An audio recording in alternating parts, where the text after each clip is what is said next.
Hello, ladies and gentlemen. My name is Dietrich, and today we are test driving a 2026 Range Rover Evoque. This is an Evoque S, which is the entry-level model. So we have a 2-liter turbocharged 4-cylinder engine, 246 horsepower, and 269 torque. This is from JLR's line of Ingenium engines. Is it still JLR? JLR stands for Jaguar Land Rover, which is a car company that makes Jaguars and Land Rovers that's owned by Tata. Although I think Tata may have taken Jaguar to the big gravel pit behind the barn and done a Christie Gnome on it, but we'll see. I wouldn't be surprised if it somehow comes back from the dead, but let's not lower the mood. We've got 246 horsepower, we've got 269 torque. It's a very smooth and responsive engine. It is hooked up to a 9-speed ZF automatic transmission. All-wheel drive is standard on all Range Rover Evoques in the United States where I am. My understanding is it is possible to get a front-wheel drive Evoque in other markets, but this one does have all-wheel drive. But it is equipped with what Land Rover calls their Efficient Driveline technology. So what that means is that times like right now, where we're just sort of cruising along and not making any huge demands on the driveline, it's just in front-wheel drive mode. It can completely decouple the rear differential. And of course, it does this to save fuel. And when it does decide to engage the rear differential, it's very seamless in this car. You don't really notice it. And that is an improvement over older Range Rover Evoques. I was a Land Rover salesperson from 2013 to 2015, and it was the 2015 Evoque was the first one that had this efficient driveline stuff. And you could really feel it in that. Even brand new, you could tell when it was engaging the rear differential. And in this 2026 model, that's not the case. It's very smooth. Don't really notice what's going on. I do have the graphic on the center driver information screen there that shows what power the engine is sending to what wheels. I don't know if it's going to show up on the camera, but you may be able to see when it's engaging the rear wheels. But overall, this is an extremely nice vehicle to drive. The Evoque, unlike the bigger Range Rovers, is not really set up for hardcore off-road duty. You can do some off-roading with this, but you don't have the height-adjustable air suspension. You don't have the low-range four-wheel drive. So the off-road prowess is there, but it's limited. And on-road, the car just works. You don't have to put it in a different drive mode. You can just... It has something called terrain response, so you can set it for different off-road modes, but you can just set it to auto, and that's what I have it in now. And there's no, on this one, there's no dynamic mode or anything. You don't need that. If you get a dynamic package, then you can have that. But just out of the box, this car feels so nice to drive. The ride is smooth. The handling is good. The steering is good. And it just feels correct.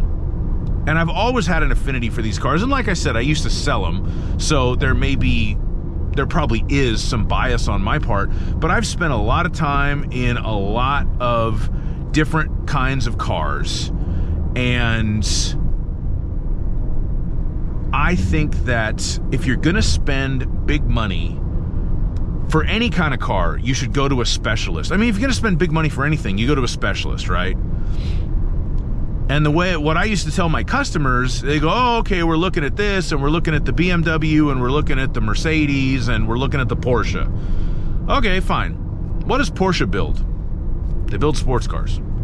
What does Mercedes build? I would say they're known for building sedans. What does BMW build? I would say historically they're known for building sedans. What does Land Rover build? SUVs. That's it. That's all they've ever built. So they have more experience building SUVs than anybody else, than any of these other brands, because they've been doing it for longer. And I think that shows in the cars. And, of course, there's always the good things about Land Rovers and Range Rovers, and there's the bad things. They look really cool. They're cool to drive. The interior materials are nice. It's a nice place to be. They're comfortable. Those are the good things. Bad things is they're really expensive and they break down a lot. which is true enough. I actually think this car, because it's a 2026 Evoque and this car's been in production for several years now, this is not a new design, this is all proven technology. I think this car would prove to be pretty reliable for a while, because that was my experience when I was selling them. I first started selling them at the beginning of 2013, January. And at that time, the new Range Rover, which at the time was the L405 chassis, had just come out. And the ones that we didn't manage to ship to China were broken down all the time because it was a brand new model. And in 2013, that was the last year of the old Range Rover Sports. And I sold a ton of those things because they had lease specials on them. Those cars hardly had any problems. And then the new Range Rover Sport came out the next year, and then those had a lot of problems because it was a new model. So I think that this Range Rover Evoque, despite the fact that, like I said earlier, it doesn't have air suspension, it doesn't have a 2-speed transfer case, there's a lot of stuff in the big Range Rovers that goes wrong and is expensive to fix that this car just doesn't have. But I think that this car will be more reliable long-term just because it's further on in the generation, right? They've worked all the bugs out of it at this point. So one of these will probably be fine. But what a lot of people don't understand is, okay, let's say a Range Rover is really expensive and does break down all the time. That's part of the appeal.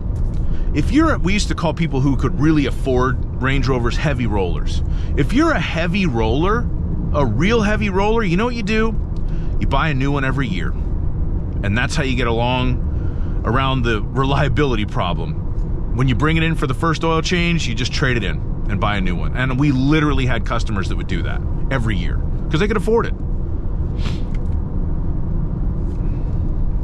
I'm not sure where this person's going. Maybe they're intimidated by my Santorini black. Ooh, Ford GT! Oh, did you see that? That was like a 2005 Ford GT. That was sick. You don't see those every day.